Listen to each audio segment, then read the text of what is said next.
going on, guys? Hellbat Studios here. So go take this survey in the description real quick. It's going to be up for one more day, and then no more. I'm going to make the video.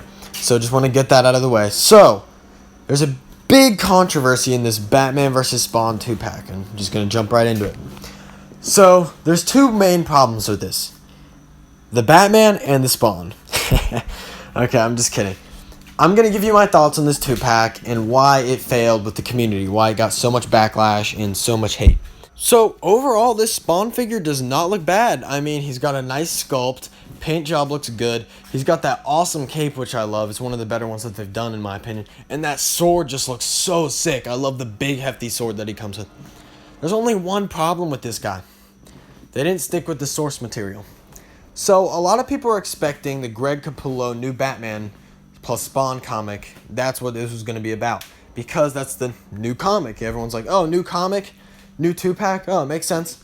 But they didn't. They kind of caught us off guard with the classic comic versions of these guys, which is not bad. I actually kind of like that. But they didn't stick with the source material for some reason. Like, they literally put the whole picture on the back and just didn't do it. This Spawn, if they had done the classic Spawn for him, I would have been sold, because I love the classic Spawn over this guy. I don't like the big hefty thing on his wrist and his ankle. I just think that looks a little wonky, but if you like it, no hate. But overall, I just like the classic Spawn suit better. Like the slim, bright red design just looks sick. So I don't know why they just chose not to do that. That would have sold a lot of people, in my opinion, especially Spawn fans. So yeah, that's basically all with the Spawn. So now for the reason you all clicked on this video. This Batman figure. So overall, when you first look at him, he looks a little weird because he's screaming his brains out for some reason, and they didn't give us two head sculpts, so there's no change in that. You just gotta look at him. But overall, I like the cowl, not his head sculpt, his cowl. I think the cowl looks cool. I like how the ears are slicked back. Reminds me of Batman animated series. I love the cape. It looks like a cooler Flashpoint cape. I think that looks beautiful. I like the body sculpt. I'm a big fan of the Three Jokers Batman, so they use that again. Don't know how that would actually pair up with the source material, though. But overall, I mean, he looks okay. But then you look at the freaking wrist gauntlets, and it just, like, disheartens you, bro. Like, oh my gosh. So, after the years and years and years McFarlane Toys has had of experience with these action figures, they gave us this Batman figure that everyone knew was coming because it was leaked, and McFarlane can't keep their freaking leaks in line. So it was leaked a while ago. Everyone knows it's coming. They're hyping it up. Batman and Spawn, the two biggest things of McFarlane Toys. And then they go just F it up and just freaking brutalize it with these freaking gauntlet. I don't understand why he would just, or I guess it's not really Todd, but why these morons would just not paint it. Like, it just wouldn't even pop into my head as an action figure brand.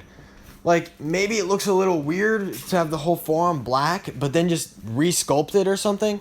Like, this just shows that you're so lazy that you're not willing to go and put in that second and paint it. Or put in a little more time and money to make your fans happier and just sculpt a new gauntlet for him. I mean, that's all you had to do. Like, just sculpt a new gauntlet. But they decided not to do either of those, and so now we're left with this. So, another thing with this Batman is his freaking stupid big batarang. I hate these batarangs. I don't know why McFarlane does them, because they barely fit in his hand, and they're just bigger than his freaking head. Like, I want you to actually picture a real person carrying a piece of metal looking like that. You realize how big that would have to be? I mean, it's like he's holding his own skull in his hand. That's how big it is. It's huge. I don't know why they made them that big. They're supposed to be, as Batman from The Dark Knight Returns said, our weapons are precise and quiet. They're supposed to be small and precise, quiet, not these big, hunky pieces of metal. I don't know why they did that. So, I mean, overall, he's got the cool little backgrounds with the cool stand. Spawn looks pretty cool, but they didn't do the New 52 Batman for some reason. They brutally destroyed this 2-pack, okay? This could have been amazing. This would have been like the face of McFarlane, but they decided to just not. So that is why I believe this 2-pack is getting so much hate and why so much people are just this crazy backlash against it. So hope you guys enjoyed. And I'm going to make a video in the future. Here's what it's going to be. It's going to be what I think that the McFarlane toys should do. Okay? I'll just explain that later. See you guys in the next one. Take the survey. That's all.